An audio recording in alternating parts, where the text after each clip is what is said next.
The broadcast is now starting. All attendees are in listen-only mode. Hey everyone, it's Phil Frost from Main Street ROI, and I have Mike Roberts from SpyFu with me. Hey Mike, thanks for joining. Hey Phil, how's it going? Very good. Good to be back. Yeah, good to have you here from sunny California. Well, I am in Manhattan, snowed in from the blizzard. Hey, it goes with your last name, right? You got the Frost thing there. That's pretty timely. So how much snow do you guys actually have there? I don't think we got too much. It was supposed to be like 18 inches, but I think it was only like 6 to 8. Okay. That's Maybe still a decent amount of snow for Manhattan, I think. But I guess everywhere up there, like 2 feet up in New England and stuff. Yeah, someone just said, Joe said he's in Jersey, got 10 inches. We might have gotten more. I actually haven't checked. I've been inside hiding. That's kind of interesting. That's convenient. All right, so welcome everyone. Today we're going to be talking about Google Analytics made simple, how to measure your return on investment. And we will get started here. Start off with some housekeeping. I see a lot of people have already figured out the questions box. So if you have questions, just type those in. Mike will be manning the questions and will interrupt me as needed. I always recommend you turn off distractions, especially email and Facebook. Best to just close out of that. And as always, I've got a quick poll here to see who is on the line. It's my favorite part of the presentation every time. You're the first one that I've ever seen do it, and I still love these things. So on your screen, you should see a question: what digital marketing channels are you using? And if I set it up correctly, you can check multiple options here, which I think I did. Okay, interesting. We've got 80% using SEO, almost 90% are advertising, 70% email marketing, which is pretty strong. Typically when I do these presentations, very few people are using email marketing, which is always shocking. 77% social media. We've got 10% other. Sparky said word of mouth. Carlos said SEO and AdWords. Alex said mobile. All right, let me close that out. And just to get a sense for the size of the campaigns, question here: what is your monthly digital marketing budget? Wow, a lot of folks over $3,000 a month. Looks like 50%. So I will. Looks like almost 50% of people have voted. So I'll close out of that in 3, 2, 1. How can we easily get the e-commerce tracking set up? Launch this question here: are you currently working with a marketing agency or a consultant? And the third answer here is that you are an agency or a consultant, in which case I see a lot of folks are checking that option. 44%. Yeah, 45% of people are agencies or a consultant. Are you able to show the results of those polls with everyone to everyone, or I think that you were able to last time. Let me share this one. So you should see that 44% said you're an agency or a consultant. 30% said they're not working with anyone, and 20% are. John asked if we were going to give out copies of these slides, and we will. And I think that you're also recording this, right? Somebody else also asked if they can see this after the fact. Yes, I did remember to click record. Both of those things are true. Yep. All right, so here's the agenda. I'm going to talk about why metrics matter, why I recommend you use Google Analytics, how to set up Google Analytics properly, how to report on your key metrics. So we'll dig into some of the important reports in Google Analytics, and then we'll have live Q&A at the end. So first, why should you listen to me? If this is your first presentation from me or Mike, again, my name is Phil Frost. I'm the founder of Main Street ROI. Our business provides digital marketing services like SEO, online advertising, email marketing. and we also provide training. We offer a lot of free training on our site, free newsletter. We do free webinars.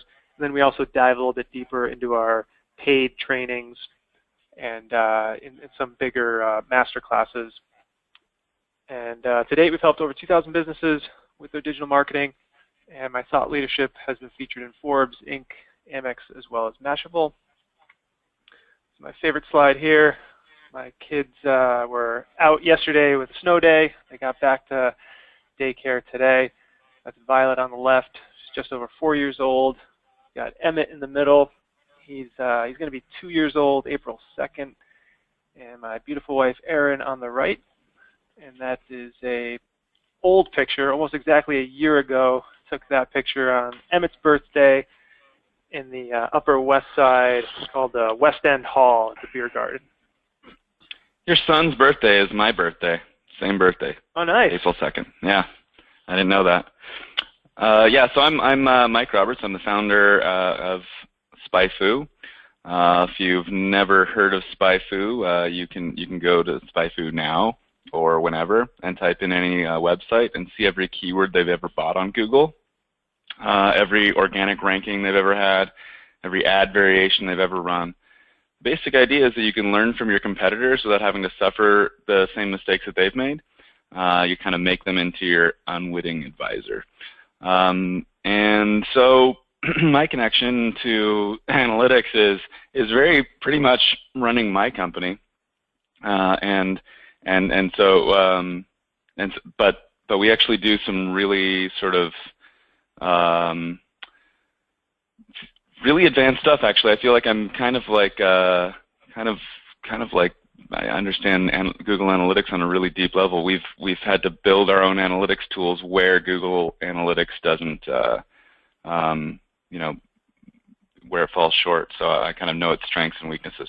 And so I'm going to chime in where Phil is, you know, giving the presentation. I'm going to just, you know, chime in with my sort of like real life experiences and like strengths and weaknesses of Google Analytics. Yeah, looking forward to that, Mike. All right, so just diving in here really quickly, I think most people understand why they need metrics, why they need some kind of analytics platform. The way I like to think about it is Google Analytics is like a marketing report card. Believe it or not, my kids actually get report cards at daycare.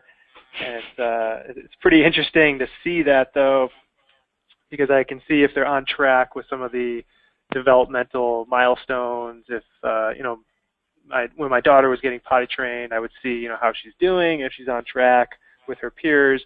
And a similar situation with your marketing. You want to make sure that your SEO, your advertising, your email marketing is all performing well, and you just don't know unless you're actually checking your stats. The goal here is to find what I call your superstar marketing channels, and by that I mean, you know, what's actually working for your business. There are a lot of tactics out there that you can use, from Google AdWords, Facebook ads, social media, list goes on and on. But for your business, you'll find certain tactics work better than others, and you want to be able to identify those and allocate your budgets accordingly. And the last point I want to make, this comes up a lot, especially with beginner marketers, just this idea that traffic does not equal sales. And just because you're getting 1,000, 10,000, 100,000 visits, it doesn't mean that that's actually good traffic for your business. Doesn't mean it's turning into good qualified leads and ultimately sales. So you need to have some kind of tracking, what's called conversion tracking, in place, so that you can say these marketing channels are not only driving traffic, but it's actually converting into dollars. Yeah, I would add to that. Like there's a lot of what we call vanity metrics that people use, and I recommend just completely like. And vanity metrics for us would have been like, well, in the beginning we were like we had like 50 million page views a month, and so we were super, you know, proud of that. But we were only maybe making like, you know, 70,000 in sales total, you know, and so we're like, yeah, we're super awesome. We have 50 million like page views, but none of it is translating into sales. So what we should have done, if I was wiser, is literally never talk to each other about, like internally, never talk about our page views because they don't matter. It's like a completely useless metric. But like even if you start talking about it, you'll get sort of obsessed with the good parts, but you really need to focus on what's your conversion rate and how many sales are actually happening. That's a great Just point. life experience there. All right, so I actually heard somebody or saw somebody already ask this question, why Google Analytics? I'm sure Mike will chime in with his thoughts, but a couple of reasons why I like it. It's free. Works well with others. By that I mean it integrates with Search Console, which will give you more data and insights into your SEO campaigns. It also integrates with Google AdWords, so you can get some of the behavioral metrics in Google Analytics based on the AdWords traffic that you're sending. And in my opinion, I don't think it's going anywhere. Google's a pretty big company. They're investing. They seem to be continually investing in Google Analytics and making it better and better. Mike, any thoughts on Google Analytics? So Google Analytics, there's a lot of emerging competitors to Google Analytics like 5 years ago, or even longer, further back than 5 years. And you could say that Google Analytics was probably had some blind spots.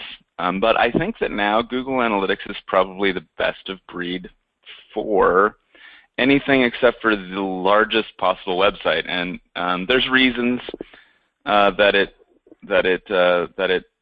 it's lacking for the best, largest possible websites. But you can also run Google Analytics side by side any other analytics engine. In fact, we have probably probably three different analytics packages that we're running simultaneously. So there's really not much of a downside to doing it. It's a free, if nothing, point of triangulation. So if you have, oftentimes analytics don't work perfectly, and so it's nice to have a second or third point of view when you're trying to make a really important decision. So I would install it on any project that I'm doing, but I definitely make sure that I implement it so that it's going to track the things that I actually care about, which probably means not implementing it out of the box. Yeah, and we'll get into some of the settings later on. I think you made a good point in terms of triangulating the data, and just the critical point that not all analytics tools are going to report 100% accurately. If we wanted to get super advanced, we could start talking about attribution and how you really need to look at how your analytics tool is attributing the conversions back to the source of traffic. And that's a great way to explain it, Mike, in terms of triangulating the data, because you can look at Google AdWords conversion tracking, and then you can look at analytics and the goals and conversions there, and just get the full picture as far as what's actually going on versus just looking at one tool. Yep. It's actually likely that when you implement, if you do a custom implementation of Google Analytics or any analytics product, that you're going to have some bugs, and those could be data bugs or implementation bugs or whatever. There's going to be some kind of a bug, and so having more than one tool tracking the same data so that you can get to the answer more than one way will help you find those bugs. And basically, ultimately you're running your business on this stuff, so it's pretty important to have it right. I mean, it's super important. All right, so we're going to dive into the 4 basic steps to set up Google Analytics correctly. The first one, most people online have already completed this step, I bet. Just going to google.com/analytics. You have to set up an account, and then you just have to copy and paste the code on every page. So here's an example of that code that Google Analytics will give you. Put that on all the pages of your site. If you have a CMS, like a WordPress website, then you can just put that right into the theme or template and it would get applied across your site. So before you move on from this slide, can you go back to that one real quick? Okay, so this, like, Sure. if you're not a developer, this looks really intimidating, right? You're like, oh my God. Well, that's actually not even, like, that top block isn't what real code looks like. They just basically made that as short as possible, okay? So if you look at the last two parts, the one just above the script, where it says GA create, and then it gives a user ID, let's just go through those real quick. What that's doing is it's creating an instance of Google Analytics, passing in your user ID, which is 1234567 on here, and then the next line there is it's sending a page view. So this is basically really straightforward, actually. All it's doing is saying create Google Analytics and send them a page view for this page that I'm on. It's actually really straightforward. So that's the first step, and most businesses get that step taken care of. In my experience, a lot of businesses don't take the next step of setting up goals, which is absolutely critical. Just a reminder, traffic does not equal sales. So goals in analytics, we want to be tracking, if you have an e-commerce business, definitely want to be tracking online sales, any contact form submissions, maybe a free report request, maybe a demo request, and you can even link up phone tracking tools so that they'll send that data into Google Analytics, and you can actually see the number of phone calls you've had in your Google Analytics reports. So I'll walk through what I think is the most important goal is a destination goal, and the first step, this looks a little crazy, but if you just look at the top, you'll see that you're in the admin section of Google Analytics. There's a button for goals. That's step 2. Just click on that button. And then the way a destination goal works is you tell Google Analytics the page where you want to count the goal. And basically, if you're submitting a form and you get redirected to a thank you page, the thank you page is the destination where you want to count the goal. Because if anyone made it to that thank you page, that means they completed the web form on your site. So in my example here, we have a Google Analytics checklist, and we have the thank you page. And we're telling Google if anyone makes it to the thank you page of that form, we want to count that as a goal. And that's really all you need to do to set up a goal. But you can take it a step further and create what's called a funnel if there are multiple steps in your conversion funnel. And you can put the step 1, in which case is a very simple example where we just have the Google Analytics checklist page. And then if you submit that form, you would go to the thank you page. So there's really only 2 steps in my example here, but you can add multiple steps. And then you just click on verify this goal. If you've had some conversions in the past 7 days, you'll see the percentage that it's been completed. That's a good indicator that you have that set up correctly, and then you just click save. So that. Yeah, you know what's funny about this is that you have these the thank you pages, right? And like there's receipt pages, and as a developer, when I first wrote my first shopping cart, I was like, why do I need to have these? Why do I need to have a receipt page? I just want to have it the same page that where they've just made their purchase should just go right to the. It shouldn't even change URLs. Well, this is actually why receipt pages exist. Analytics is why everybody in the entire world always has a URL change when you make a payment. Anyway, it's just that's a great how it point. works. Yeah. And I actually, that's a good point because I see a lot of examples where forms do that. They don't redirect. They just automatically, it just kind of disappear. The form disappears and it says thank you. Mm-hmm. And that does make it a little bit more complicated to track that goal. And the simplest solution is just have that form redirect to a thank you page and create a destination goal. Yep. All right, so that's step 2. Set up all your goals. That does depend on all the different forms that you have on your site. So you'll need to go through all the forms, get those set up. And next is a little bit more advanced, and we're getting into just helping Google Analytics track where your traffic's coming from, because Google Analytics is pretty good out of the box. But Mike even made a point, it's not great as far as the default settings. And this is one example where you need to help Google Analytics do a better job at tracking your marketing. And you can use what's called the URL builder. And that's the crazy URL. To get to the URL builder, what I typically do is just literally go to Google and I type in URL builder and search, and it's the first result. And then you'll just complete the form. Pretty straightforward. I'll show you what it looks like. I think I have it open here, right here. So this is what the form looks like.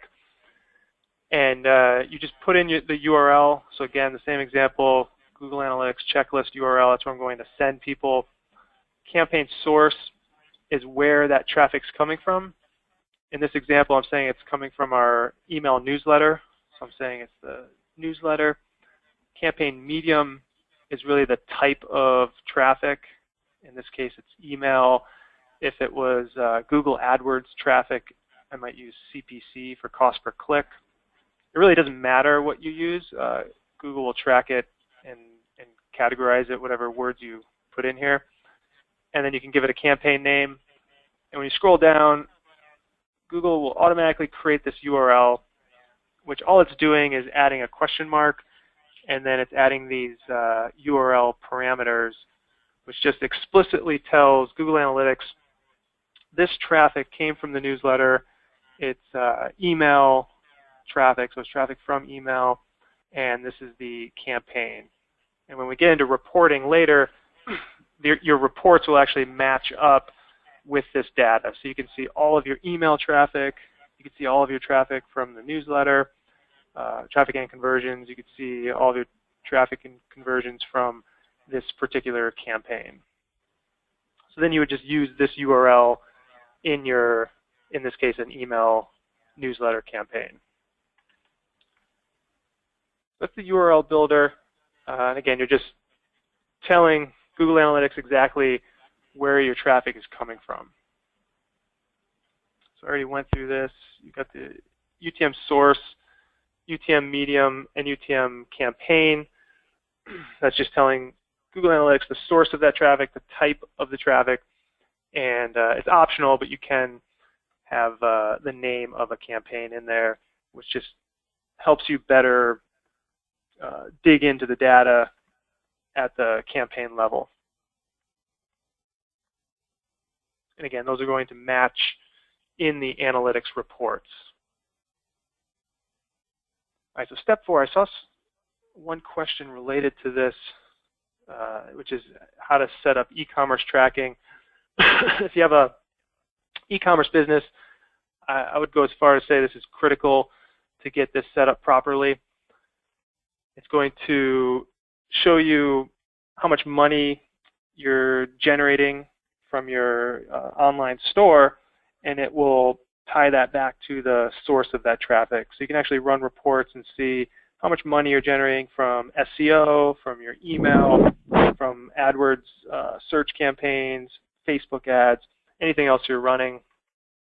But you need to have this e-commerce analytics set up, which is a little bit advanced depending on what kind of shopping cart you're using. Some shopping carts will just allow you to flip a switch and it will turn on. If you have a custom developed shopping cart, you will need to most likely go in and actually add this code manually to, again, that receipt page of your shopping cart. Anything else you would add? How often did you, how often did you add the did it was seamless? Did anybody notice?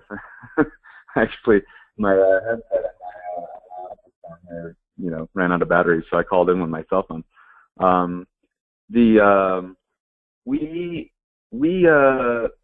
often do you see people using custom carts versus non-custom carts? I'm just curious. That's a good question. I would say it's probably Like, around stuff that 25%. people coded. Yeah. Yeah, it's I mean, I higher than I personally would think it would recommend. be. Yeah, like, but in my opinion, I mean, there's zero chance under the stars that I would ever use an off-the-shelf cart because like little tiny bits, like anything where you can like remove like a form field will make kind of an actual measurable difference in sales. Like, for example, if you remove like the CVV2 thing, if you don't need it, then you need to remove it, right? Like if you don't have fraud, then it doesn't matter. Or just little bits to stream. I just would never want to be hamstrung by something that's off the shelf. So implementing it, I think, is worth it if you're dealing with anything that's like if you want to make an impact for somebody or yourself. You'll probably, by implementing custom your own cart, I would imagine if you can do, you know, conversion rate testing, if you're like, you know, if that's part of your job or whatever, then I think you'll make 25% every single time, 25% improvement. Just my gut feeling on it. In fact, I don't actually know any. I know a bunch of other software founders. I don't know any of them that don't have their own custom cart. Could be like a nerd thing, but whatever. Yeah. I would say it makes sense at a certain volume, definitely getting custom and start split testing like you're saying. Mm-hmm. All right, so those are the basic steps. Mike, anything you would say that is glaringly missing as far as just getting your account set up so that it will report properly?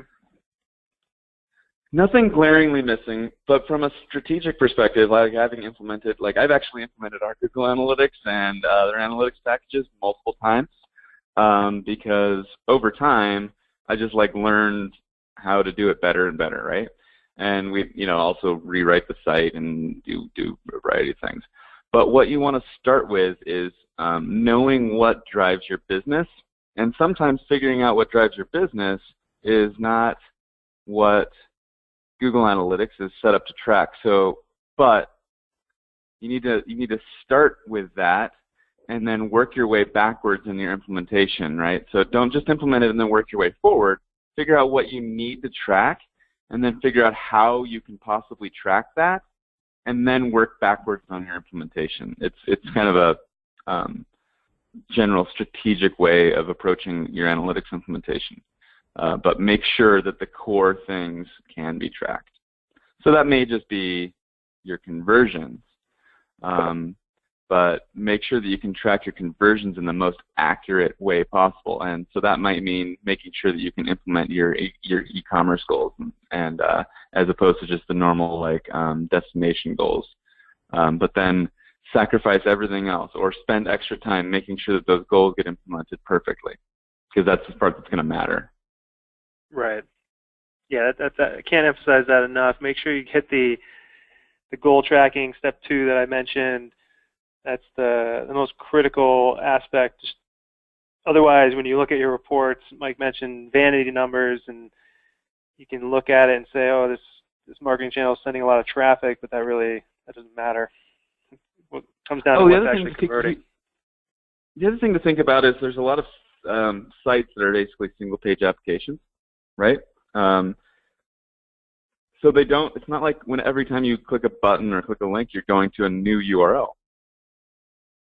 And so that's really important to pay attention to. Then there's one other thing. Sometimes we have like a blog and like a main site, right? And sometimes these things are hosted. Like one's like hosted by Pagely, like your blog, and then the other one is hosted by you. But you generally think, oh well, I should probably put the same Google Analytics package on there, right? Same Google Analytics user ID makes sense, but there's like one URL that kind of matters, or they'll kind of come back and bite you, because Google Analytics will treat www.spyfu.com the same as blog.spyfu.com because it doesn't care about the host. All it cares about is the path. And so slash for the blog is equal to slash for the homepage. So your sort of all of your analytics for those two URLs will get mushed together if you use the same UID. But you can either choose to use a different Google Analytics ID, or you could actually just force in your blog URL to be a different URL than its real URL. There's a couple of different ways you can go about these things. Yeah, that's a good point. All right, so next we're going to dive into some of the reporting here that you can do in Google Analytics. Just kind of a warning here. We touched on vanity metrics. Another important point is not looking or making decisions on aggregate metrics. And by that I mean I talk to a lot of businesses that get a little bit concerned about their overall website traffic or their overall bounce rate, but that's you can't make any decisions based on that type of aggregate data. You really have to dig into what I call channel-specific data or channel metrics. So examples of aggregate metrics, all of your monthly website traffic. Sure, it's nice to track that, and it's nice to see that going up over time, but that doesn't really allow you to make any important marketing decisions about where you should be allocating your budget. Likewise, average website bounce rate, average time on site across your whole site. Those numbers don't really tell you anything versus channel metrics. And here are some examples. Looking at your organic search traffic trends over time, seeing if that's going up or down, paid search traffic conversion rates, referral traffic bounce rates over time, number of conversions, per specific marketing channel. Those are the metrics where you can actually gain some insight and see what's really working and what's not working in your marketing. And here's an example problem. I had just mentioned this because it's a very common question I hear whenever I talk about analytics. I always get a question about, is X a good bounce rate for a website? Or in this example here, let's say you're looking at your website and you see your bounce rate increased a certain amount over a period of time. So what happened? And the answer is you can't really tell unless you dig into your channel metrics. So you want to start looking at but when I say channel, I mean your different sources of traffic. So SEO is a channel, paid search is a channel. You might be doing some display advertising, that's another channel.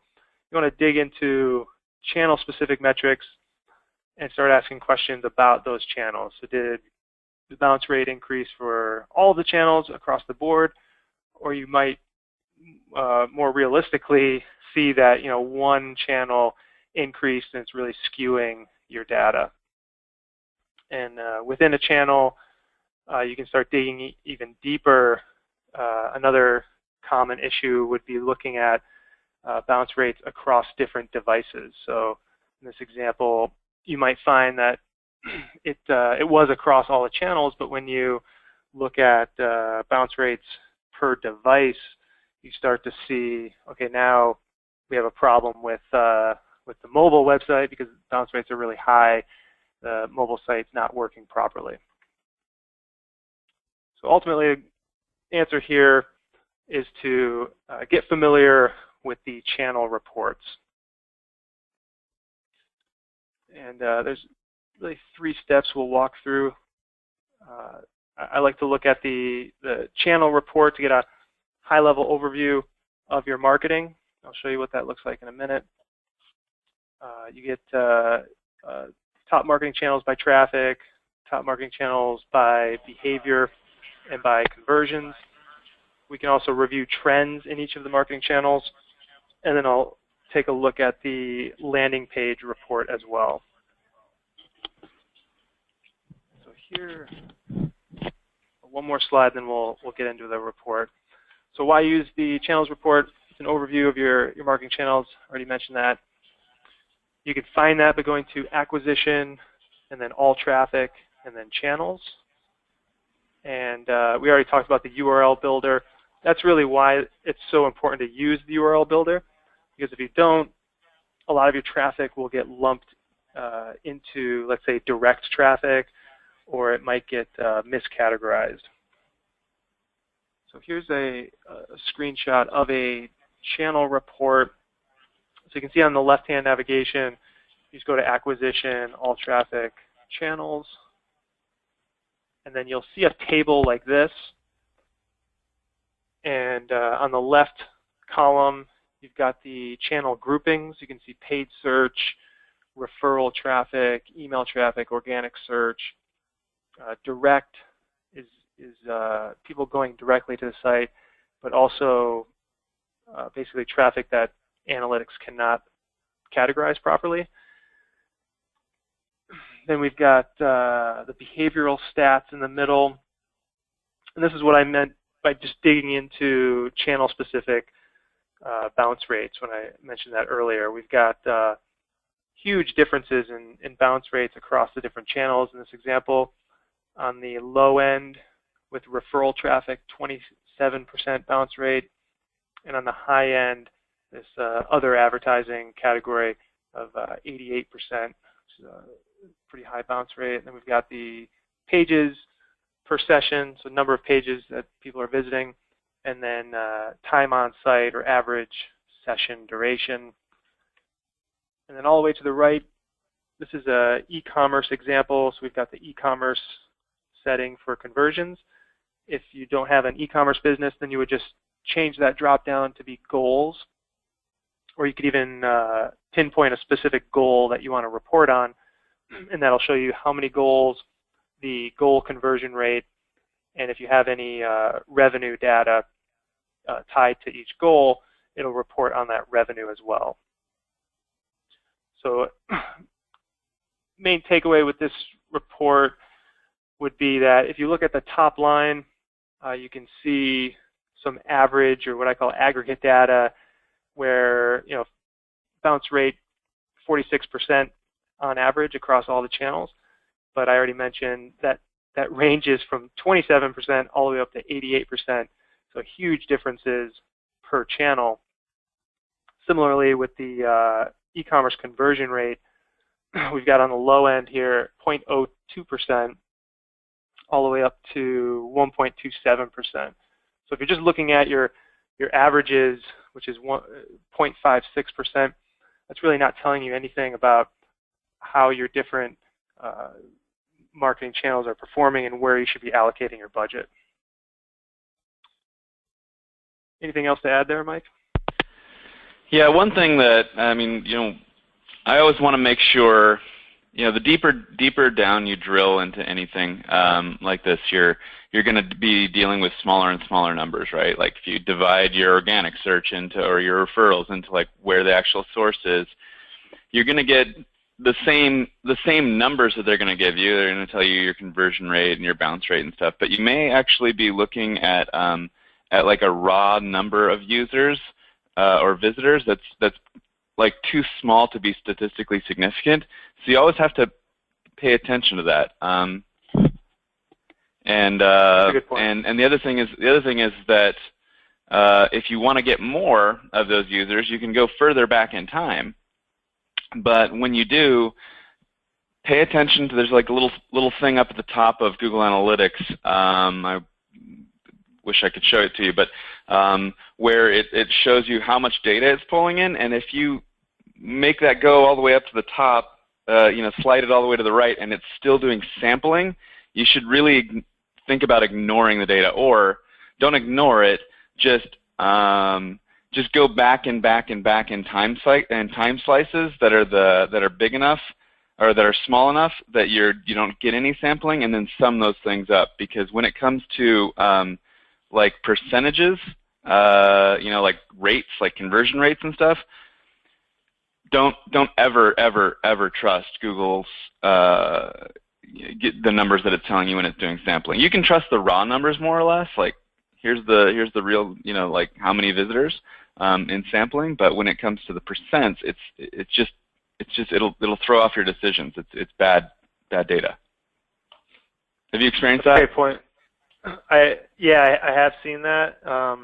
Do you know, what are the rules on that as far as sampling? Size. Is there a certain amount of traffic, you know? I think it has to do with it definitely has to do with the amount of data that's in there, right? So for us, as we've gotten, like in the beginning when we started doing it, I think we could actually fit like 60 days of data into a window. And now we've got more traffic, so we can only fit like 45, and I think it just went down to like 40. So we always have to, if we want to look at like, if we want to get more data in order to make a decision on like a small sort of like, how much does like this, blog page contribute to conversion? Well, we may need to look at like 6 months of data on that in order to like get statistically significant data. And so we'll have to go back and back and back like 6 times and then sum up the number of users and sum up the number of conversions and then divide them out manually. And that works fine. It's just a little bit more work. But if we were to use the Google sampling, it would give us like vastly, like, so a number might change from being like a 3% conversion rate to either like a 1% or a 6%, and that's a big difference. Yeah. Like that's way too much variability. The real number being 3%. Yeah, that's a good tip. Okay, so that was just looking at the raw data, and next I wanted to emphasize looking at the graphs. So the graph is at the top in Google Analytics, and then below it is the raw data, and the graphs are what's going to show you the actual trends. It's much easier to visualize the trends over time if you're looking at the pretty graph.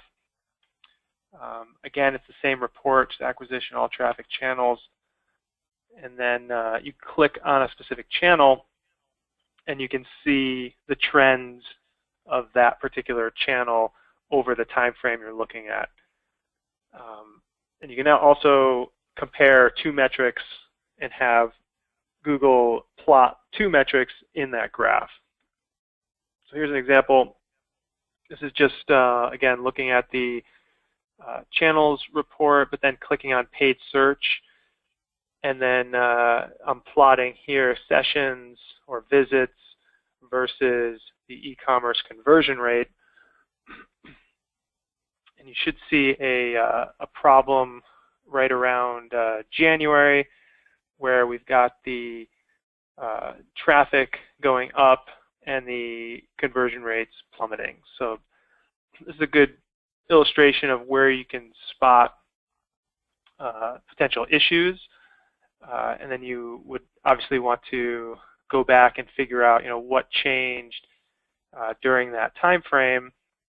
Are you getting just bad traffic from your paid search? Are certain keywords not converting for you that maybe you started testing more keywords, it expanded your reach, but they're not actually converting? Lots of different reasons for this based on what you actually did. But the point here being, you need to be looking at the trends over time so that you can see if there are potential issues like this. Anything else, Mike? No, I don't have anything for that. No. All right. It's just another example. You got visits versus bounce rate. In this case, we've got bounce rate steadily climbing for the display channel. And the next report here, looking at top landing pages by channel. The goal here is to find and improve the top pages that people are visiting per marketing channel. And when I say landing page, that's the page that people are landing on when they come to your site. So it's the entry page. You can get to this by going to behavior, site content landing pages. And a more advanced tactic would be to layer on top of that a segment for the channel you want to review. So I'll show you what that looks like. On the left here, we got behavior, site contact landing pages, where the arrow is. Click on that. And then you can add a segment by clicking Add Segment, where that red arrow is pointing.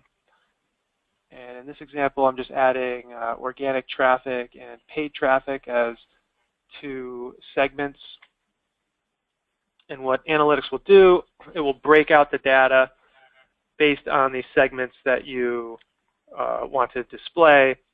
And I blurred out the landing pages here. So number one, where it's blurry there, is an actual URL, so you know where that page is on your site. Number two is the home page, that just /, and then 3 and 4 again are other URLs. And you can just analyze the top landing pages for different segments here, or different channels.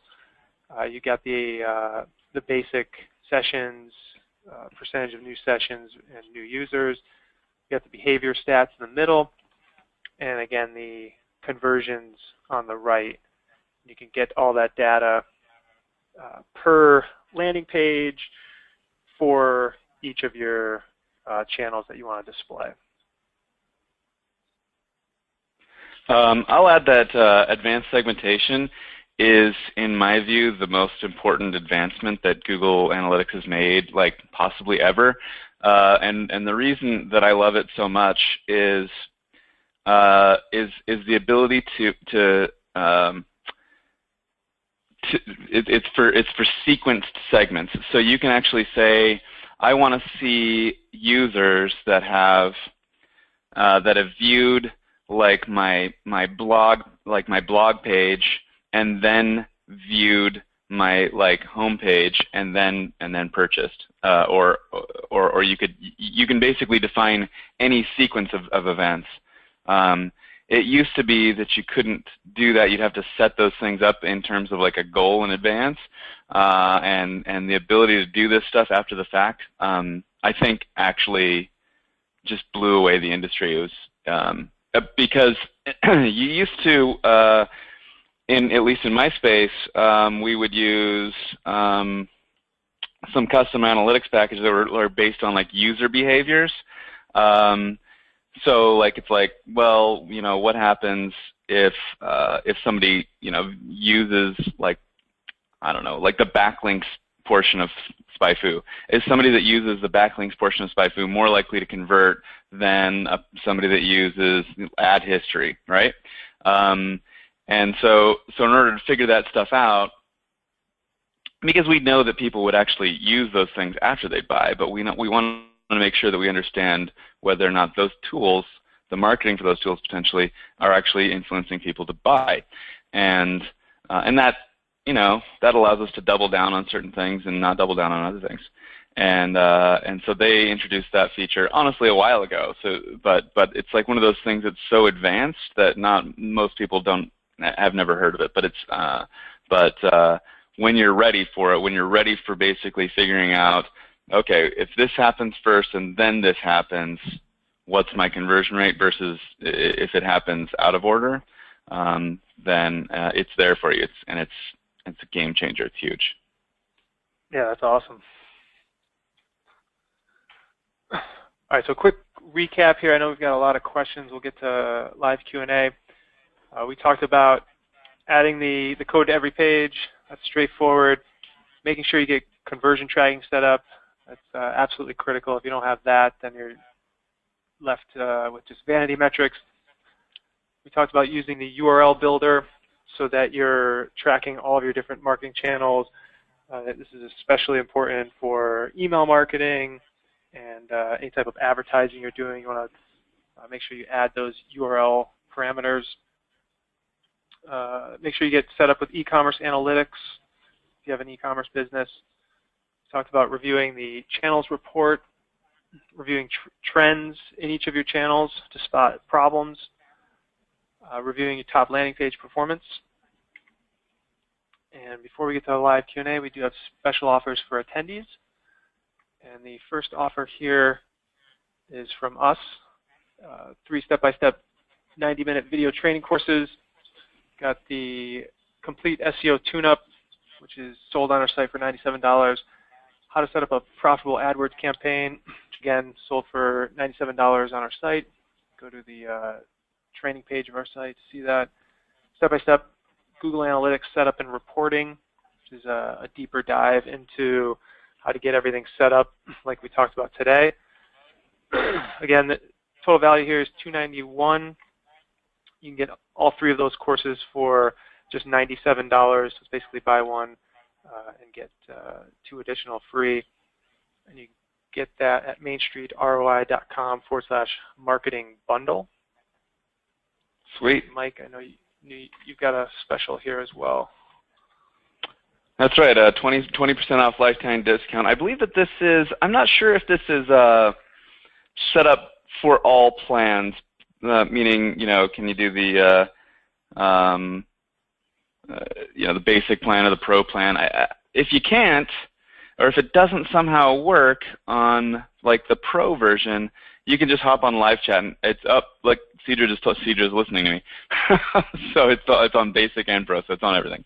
So you can get that, and then the other thing that you can get is for existing subscribers, you can upgrade from you can get the annual pro, which is an $8.99 product. You can get the annual pro for the price of the basic, so that'd be $4.99. So it's a savings of $400, and you can. That one is just every time I do a webinar with you, like people actually chime in and ask for that, or ask what about like existing subscribers. So right. I came prepared, and so sort of prepared. You still have to hop on live chat and ask Danielle for it, and but she knows about it. See, the preparedness is telling Danielle in advance because she's always like, hey, "Did you tell people this on the webinar just a minute?" Yes, I did. So that's that. Okay, great. Sweet. So we had a question, and I actually wanted to clarify one thing because I feel like I didn't fully explain that advanced segmentation thing. But the thing is that you've always been able to set up funnels in Google Analytics, but you have to set up the funnels in advance. And the thing is that in marketing, you're often trying to discover what a funnel is. Like, what is my funnel? You might actually, sit around as a team and have everyone draw out what your funnels look like, what your main funnel and what your micro funnels look like. But those things are constantly evolving as you're introducing new campaigns and new things. Understanding where the real funnel is and discovering new ones is something that you don't do first. So being able to discover your funnels using advanced using sequenced advanced segmentation is brilliant, and I love it so much. I use it all the time. Yeah. So does that make more sense? I feel like I didn't quite do it as much justice as it really deserves. Yeah, it's making sense to me. I'll clarify as well that goals in Google Analytics are not retroactive. That's basically what Mike is saying. So if you have Google Analytics running right now and you go in and set up a goal today and you run a report for all of Q1, it's going to show you that you have 0 goal completions because you didn't have that goal set up during that time frame. But what Mike is saying with this advanced sequence segmentation, it doesn't matter if you have that goal set up. You could tell Google Analytics that you want to create that segment, that sequence of events as a segment, and then layer that on top of your reports, and it will be retroactive. Is that correct, Mike? Yeah, that's right. Yeah, and it's not just the goals, because of course you could figure out the goals, but it's the funnels, right? So like what's the for like a long time the only funnel that I've had, or maybe actually is still our main, like the only thing that I've got set up as an actual funnel in Google Analytics is like step 1, our pricing page. Step 2, like enter, the part where you like create an account. Step 3, enter your email address or your credit card info. Like that's a funnel, but it's not the only funnel that we have. But it's the only one that I knew of when I implemented, when I started Google Analytics, right? And but then we discovered different funnels after the fact. But we don't have to, now we don't have to like define them and start collecting data now, and like 3 months from now we'll have good data. We can build a funnel after the fact using sequenced segments. Yeah, that's great. We've got a lot of questions here. Let me open this up. So there is somebody, let's see, Rachel chimed in here and said that, and this sort of goes to the same concept of what happens before and what happens after in Google Analytics. I was talking about Google Analytics not caring about your host, like blog.spyfu.com is the same as www.spyfu.com, so the slash is going to get counted. Basically, the home page of the blog and the home page of the website is going to get counted as the same URL. She said that you can go in to Google Analytics and filter and change the filter to show the full URL, and then track multiple sites on the same account. And I actually figured that out when I was when I ran into this issue. The downside is that that filters are also not retroactive. So you have to like do that step up front if you're going to have multiple if you have multiple hosts, so that it'll track the whole thing. Now, there is a potential downside to that, and that is that if people can go to like SpyFu.com and www.spyfu.com, those would then get tracked separately, right? But I think we talked before in like our SEO one about making sure that you're 301ing to whatever one you want to choose there. I'm not sure whether or not it would impact HTTP and HTTPS. Actually, Google Analytics treats HTTP and HTTPS the same, which is also something that can bite you if you ever run into some of those SEO issues that we were talking about before, where it's canonical and 301s and stuff like that. What's the main page that you want people to point to? Right.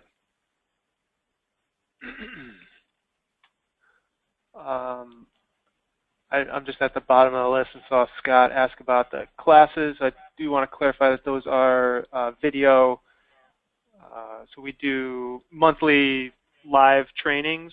We record them, and that's what those courses are. Let's see here. Oh, somebody said, Mike, what would you consider the top 3 analytics platforms?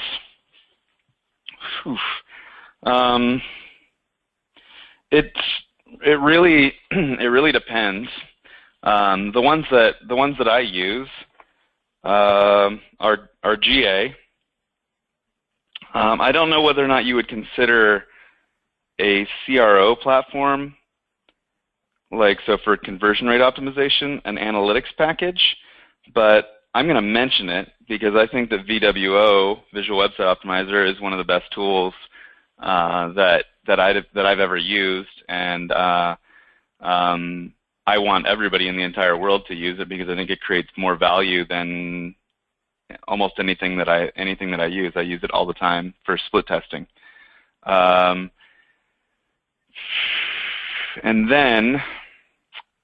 then it really kind of depends on your business, I think. In terms of analytics, I've heard, what do you think, Phil? What's your vote? So yeah, I'm a Google Analytics guy. I haven't played around with too many paid programs, and I'm like you, Mike, in terms of using a Visual Website Optimizer, VWO. I like that for split testing. Here's what I would say. I would say do not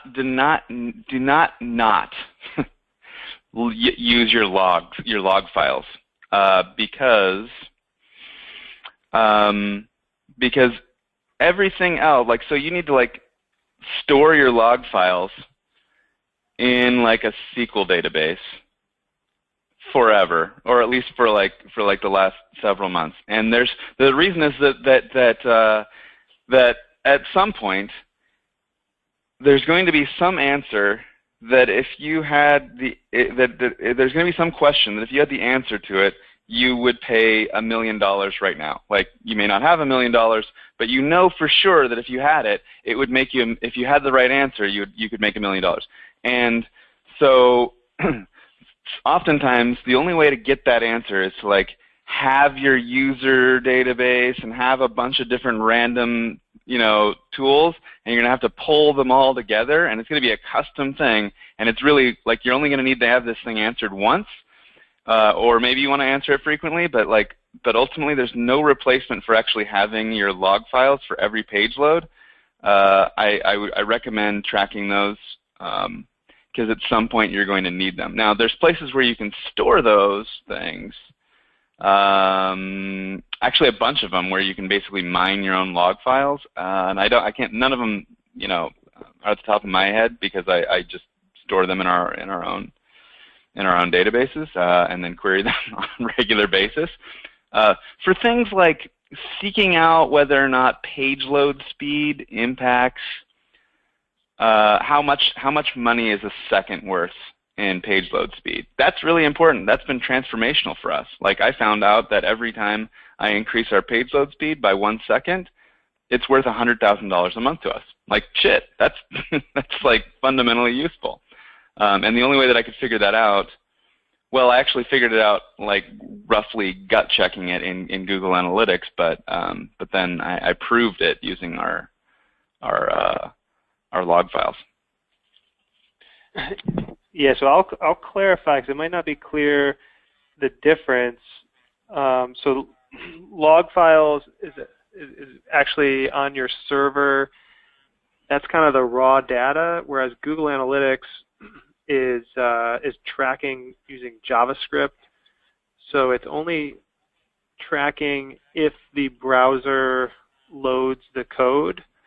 So there is some room for error there versus the raw data coming from your server.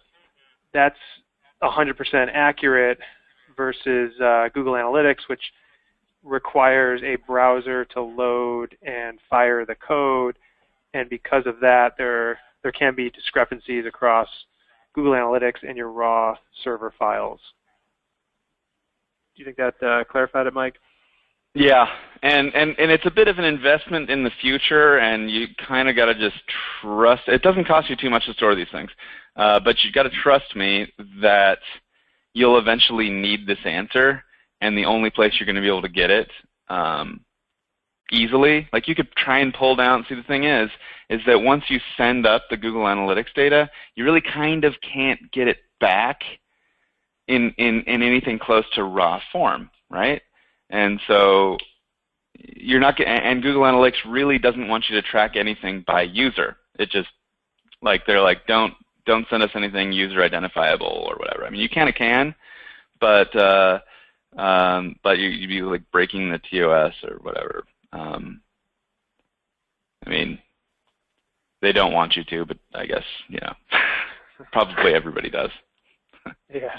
Even if you just send them a hash, you know, you can kind of get around it. What do you see in here? I see a bunch. There's a lot of questions. This is really good. I always love these webinars with you. I've lost my place because somebody came in here. I had a question before. So yeah, there's one that says. Oh, I remember it. I can't find it, but I do remember. It had to do with when we were talking about goal setting, and we recommended having a thank you page. But someone asked, you know, can you still track it if you don't have a thank you page? And the way that I know how to do that is using event tracking in Google Analytics. I am not a hardcore coder, but as I understand it, you can basically when the form is submitted, you can put some code that sends that to Google Analytics and kind of fakes it as a conversion. You're just kind of like sending them, hey, this is a conversion when the form submits, so you don't have to redirect to a specific page. So the short answer is yes, you can, and I believe the only way to do it is an event, but there might be other ways. In fact, structurally, a page view is an event. It's just a specific kind of event, so it's not. The other thing that you can do is you can fake a page view, right? So if you want to create it, the thing is that page views are like sort of natively built into like all their reports, and so if you want to, you can force in like a fake page. Like you can actually just log a fake page. It sort of depends on how you wanna deal with things. But yeah, page views are events too. Yeah, and that's actually how the call tracking tools do it. They fake a page view, I believe, and it'll log it as a page view that you call, call tracking or whatever. You know that page is getting hit just because somebody placed a phone call. It's a pretty convenient way of going about it, but I mean, then you have to, like, the thing is, if you don't have a page, then you kind of end up having to do the same thing with all of your analytics packages, with everything that you're using. So it might pay to just have a page, a URL load. Yeah, I definitely recommend a thank you page.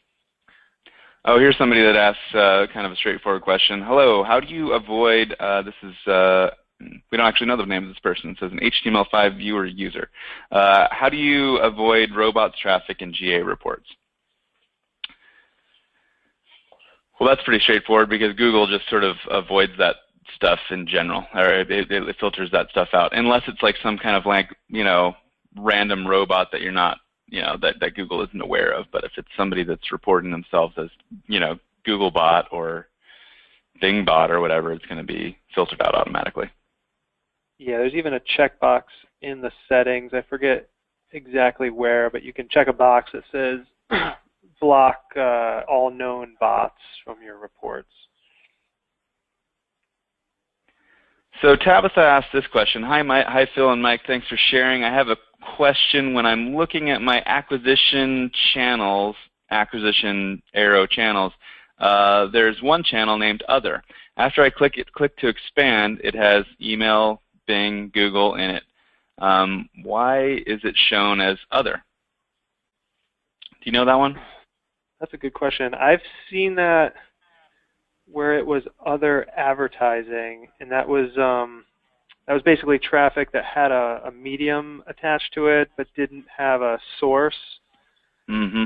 So I'm guessing it's the same thing where you're sending, you might have some URLs that are telling Google Analytics this is coming from, let's say, email, so the UTM medium is email, but there's no source.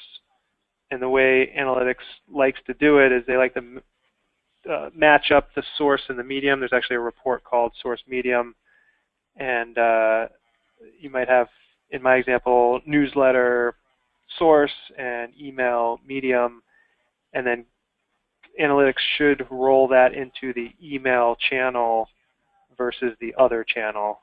So I don't know for sure, but when I've seen that before, I remember it was because the traffic was missing a source parameter. So here's another one from Tony. It says, how are you getting around the not provided keyword issue? I think this is a really important one, and it kind of goes into like, boilerplate Google Analytics setup is that you need to make sure that you link your Google Search Console account. Make sure, first of all, set up your Google Search Console account because there's actually like really good information in there that will tell you basically keyword attribution, how many clicks you're getting on certain keywords, and so you want to hook that up. You want to connect that with your Google Analytics account. And so just Google how to connect your Google Analytics account to your Google Search Console. It's like they obviously try to make it simple, and then you get a whole different set of data under a tab. What is it called? Do you remember what that tab is called? Yeah, I think it's under Acquisitions, Search Engine Optimization, and then Queries. Oh yeah, right. And then there's Search Console that comes in also. Search Console, yeah. Yeah.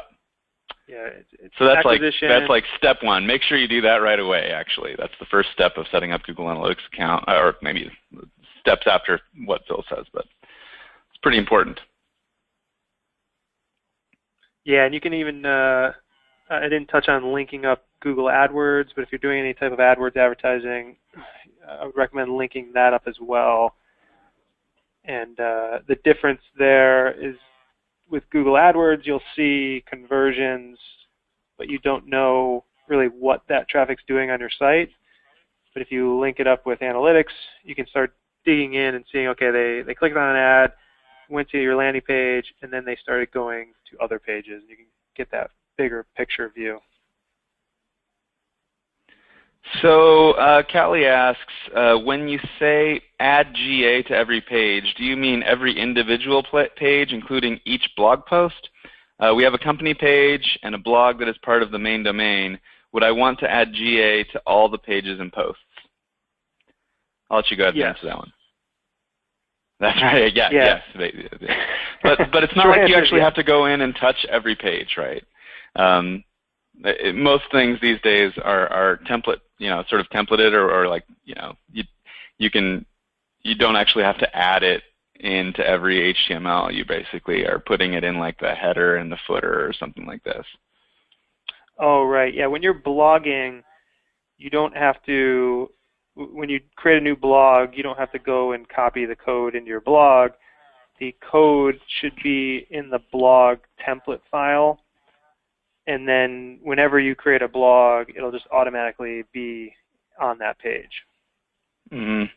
And you want to make sure that if there's anything that's not using, sort of your templates, so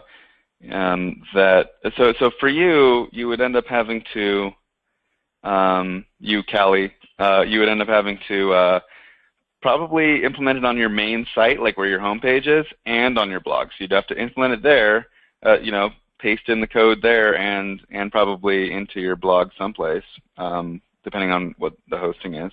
And then finally, you're going to do another thing on your receipt page, right? There's a different snippet of code that goes onto your receipt page that tells Google that something happened,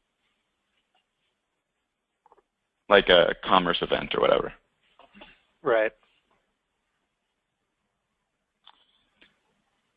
Let's see here. Somebody asked about Google Tag Manager. So to clarify that, there's the Google Analytics code, and when you start advertising in Google AdWords, there's conversion code in there, and maybe you advertise in Facebook, you get a Facebook pixel. When you start getting all these different tags and codes and putting them on your site can get a little tedious. So Google created the Google Tag Manager so that you can just install Google Tag Manager on your site and do that one time, and then you start putting all the different conversion codes and Google Analytics and Facebook Pixel. You put that into your Google Tag Manager account, and that automatically gets pushed onto your site. So it's like a one-stop shop to put all of your conversion codes, your Google Analytics, and your pixels, and have that all go on your site and go on the correct pages. It's kind of like a solution if you don't have a developer or you have a lot of different pages in pixels and conversion codes, and you want to have an easier way to manage it. Mike, do you have much experience with Google Tag Manager? Not really. I've actually never used it, so yeah, about zero experience. Somebody asked here, what's your opinion on advertising with Bing / Yahoo? I'll give my sort of boots on the ground experience. For B2B stuff, which is what I do, our cost of conversions for Bing and Yahoo are roughly 2 to 3x, 2 to 3 times the cost per conversion, and that's probably because of the nature of our product. It is just more geared towards business users, and business users are more likely to be using Google. So we do advertise on Bing and Yahoo, but only on the keywords that are where we're making insane profits, right? So obviously we're going to use it. We're going to advertise our brand and some other high profit keywords, but most of them we don't actually. What about you? What do you think? My take on it is I would definitely start with Google AdWords, get your ads working there, and then certainly test Bing. You can basically take what's working in AdWords, test it in Bing, and you might find, like Mike found, that some of those keywords they don't actually translate over to Bing, in which case just pause them. And you might find that other keywords do work in Bing. And that's been my experience.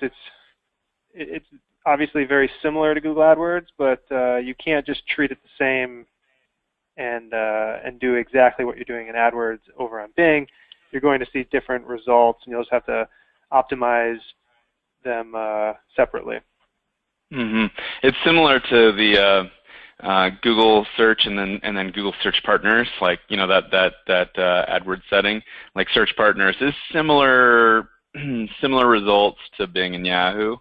I think that as a second sort of off-the-shelf channel, Facebook for B2B surprisingly, Facebook for B2B is actually more a much better choice to start looking there after you feel like you've built an efficient AdWords campaign.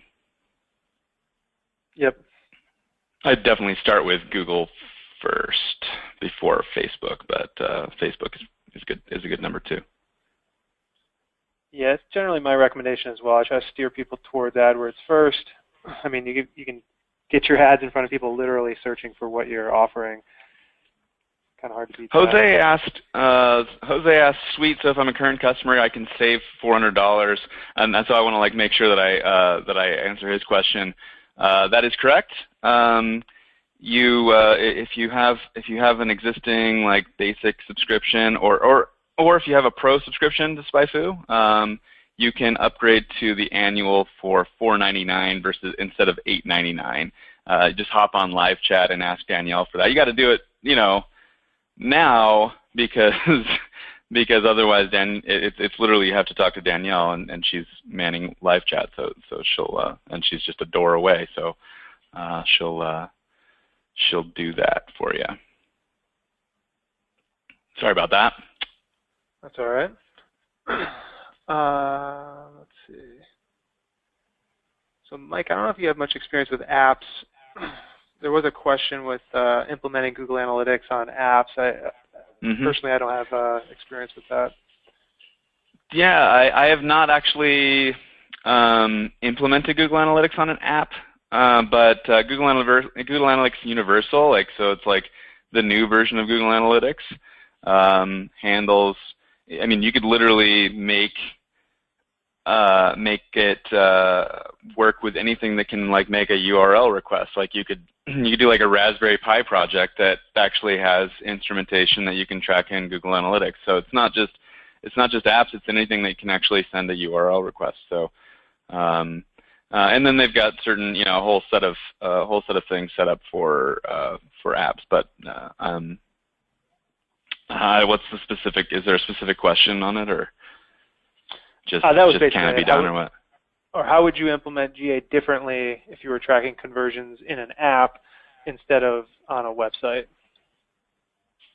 Oh, it's a whole different sort of set of events and such, right? It's because you don't necessarily have a page view. You have sort of well, they're kind of like page views. It's sort of similar. It depends on how you're what the app looks like, but it's more event driven, right? It's basically you're going to have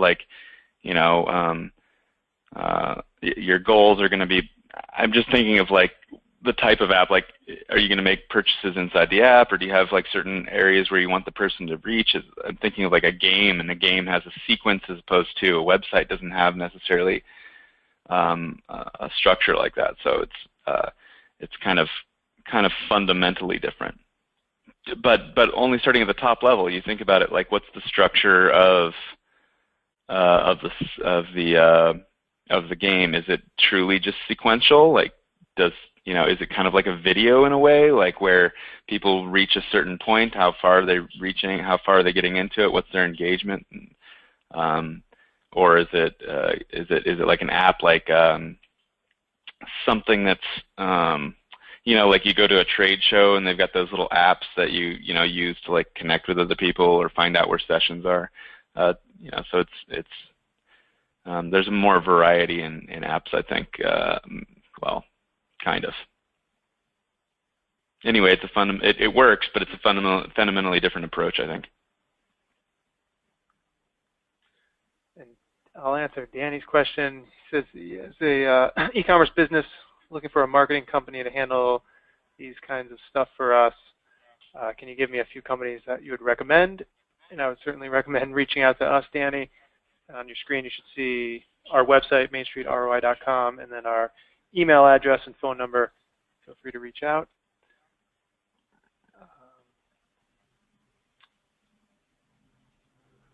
Between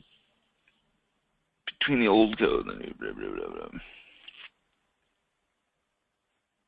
A lot of these we've already touched on. Somebody asked, I'll answer I might as well answer the ones where people are asking specifically about SpyFu stuff. Why is SpyFu's annual plan more expensive than monthly? Well, that's because you get 12 months of it, right? So so it's just the same. It's actually less. It costs less if you buy it monthly, or when you buy it annually, like per month. I guess somebody's asking that. I think that's what they're asking. Why is SpyFu's annual plan more expensive than monthly?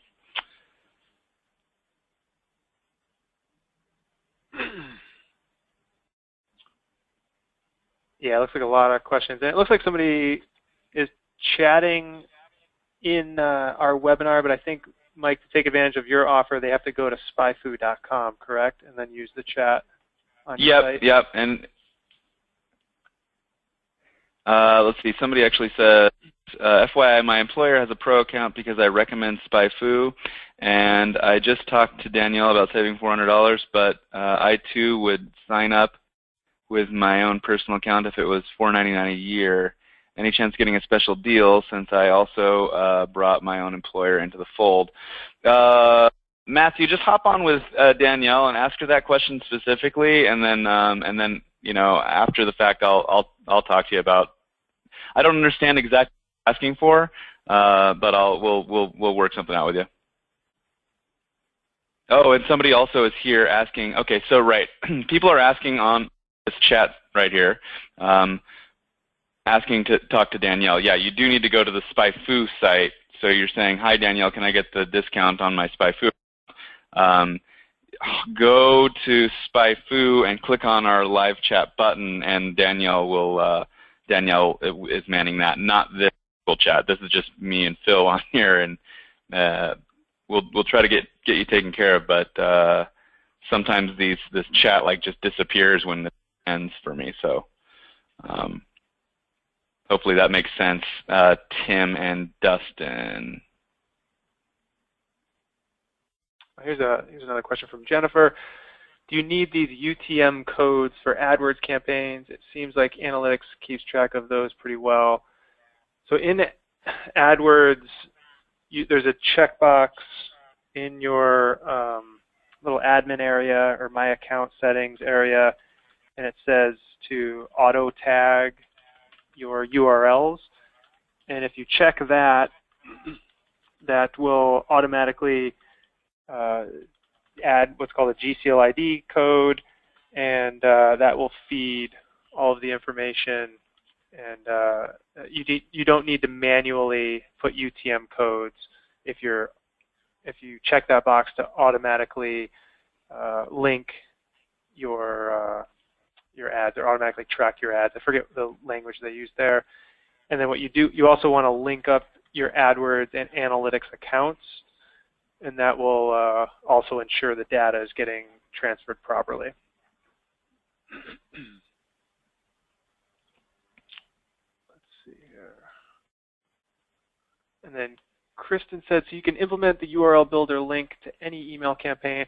It will go to the specific landing page and then report to Google Analytics the link performance. So basically, yes, you can use the URL builder for any email campaign, or really any campaign you're doing at all. Create that URL, and then when somebody goes to that URL, the analytics code will read the UTM source, the UTM medium, and make sure that that traffic is attributed to that source and that medium. And then if they land on that page and then start surfing around and going to other pages, all of that behavior will get tracked back as well.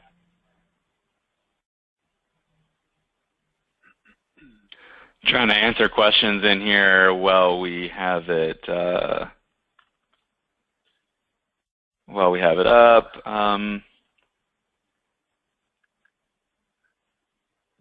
Yeah, I'm going through. I think we've got. I think we've previous ones.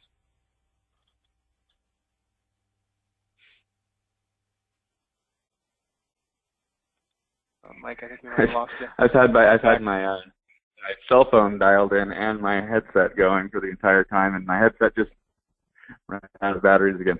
I need to remember to make sure it gets a full charge before I do it next time.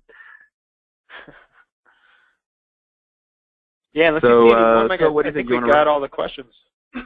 Yeah, I think we're good. We did record this. We will send a replay. Should get that in the next 24 hours. You'll get the slides as well as the recording.